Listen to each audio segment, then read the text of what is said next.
You know what? I like beat 'em up games. They're so simple and primal.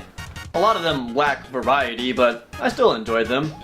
And when you ask people about what some of the best old beat 'em up games are, people often say the usual suspects. Double Dragon, the X-Men arcade game, any of the Teenage Mutant Ninja Turtles games, Final Fight, Streets of Rage, etc. My personal favorites are the often forgotten Capcom Dungeons & Dragons games, but now they're available for download on 360 and PS3, and my god, they are glorious. And aside from the really good ones, I played a lot of lesser known, more obscure beat 'em up games. They're not completely unknown, but people really don't talk about them a whole lot. Like Captain America and the Avengers. There's a 4-player arcade version, but I rented the Super Nintendo version a lot as a kid. There's also a Nintendo and a Sega Genesis version, but I never played those. And everything about this game should be sweet! You can play as Captain America, Iron Man, and Hawkeye! Freaking Hawkeye! Vision is a character too, but let's be honest here. There ain't nobody who wants to play as Vision. And good god, this game is hard! It's so hard to not get hit by things. You know how in most games, when you get hit, you get that flashing and vulnerability thing for a few seconds? Well, this game figured enemies should get that too. Now I know how they feel. Being a bad guy sucks. Plus, every time you get hit and knocked over, no matter who you're playing as, they say this. Oh! That is hilarious. Oh! With how hard this game is, you'll be hearing "No!" quite a bit. And that's why the best thing to do is to play as Iron Man. All the characters are different in this game. Hawkeye's punches suck, but he can shoot really fast. Captain America's shield can hit people on the way back. Vision, who gives a shit, and Iron Man can do this. Yep, this is how you win.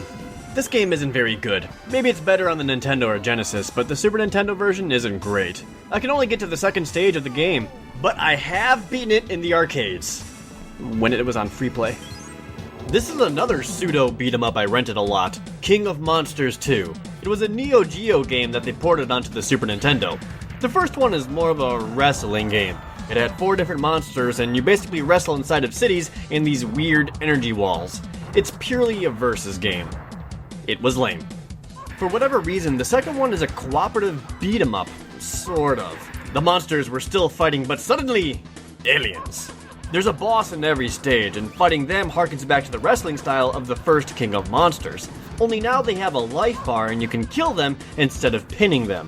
But the whole game is cooperative. There was still a versus mode, but really who cares?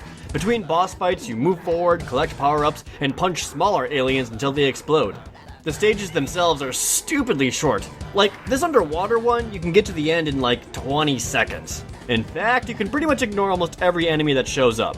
Unless you want, those sweet, delicious points.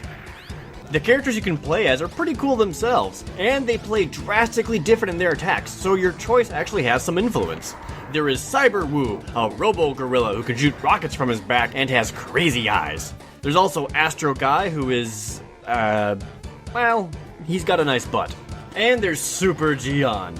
He might be the coolest. One of his grapples is biting the hell out of whatever he's grabbing, and it looks gruesome and fantastic. He also has 2 special attacks.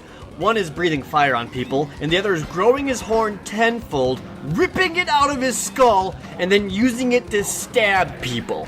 This is what we in the business like to call fucking hardcore! The game's geography always seemed a bit off.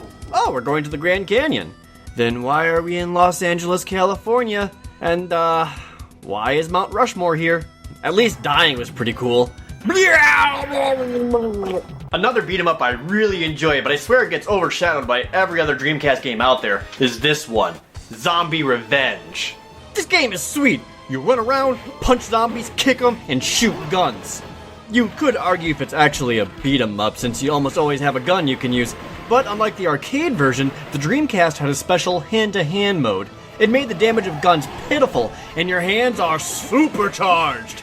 You can take down bosses in just a few hits. You can also combine different buttons for different attacks, charge up gunshots, and pick up extra weapons. Basically, everything a beat 'em up needs. It also has a versus mode, but it's, stupid. Something I gotta point out. The main character's name. Stick Brightling. Stick Brightling. Stick Brightling. Holy God! How has this man not joined the ranks of character names trying way too hard to sound cool, right alongside Edge Maverick and Jet Brody? This game was also out during the days of House of the Dead, and Zombie Revenge has just the same quality of lovable voice acting. Are you alright? This place is gonna explode in 3 minutes. What happened here?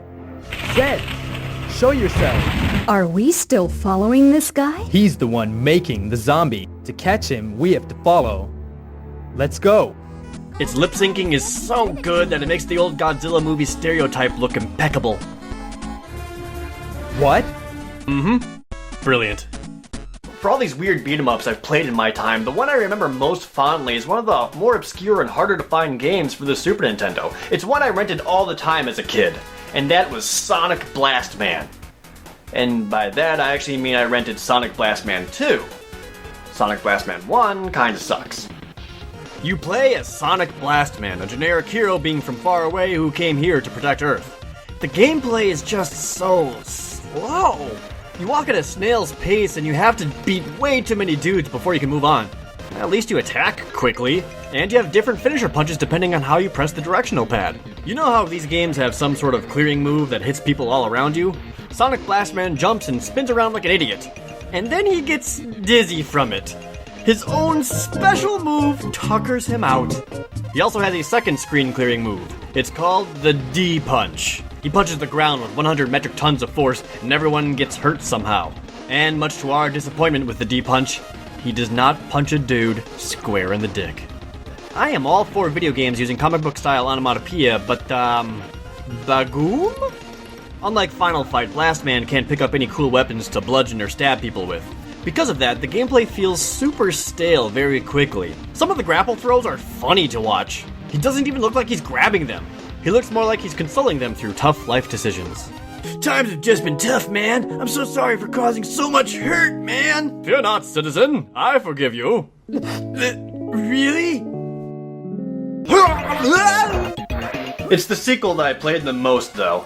In fact, I never even played Sonic Blast Man 1 until I was working on this video. And it's boring.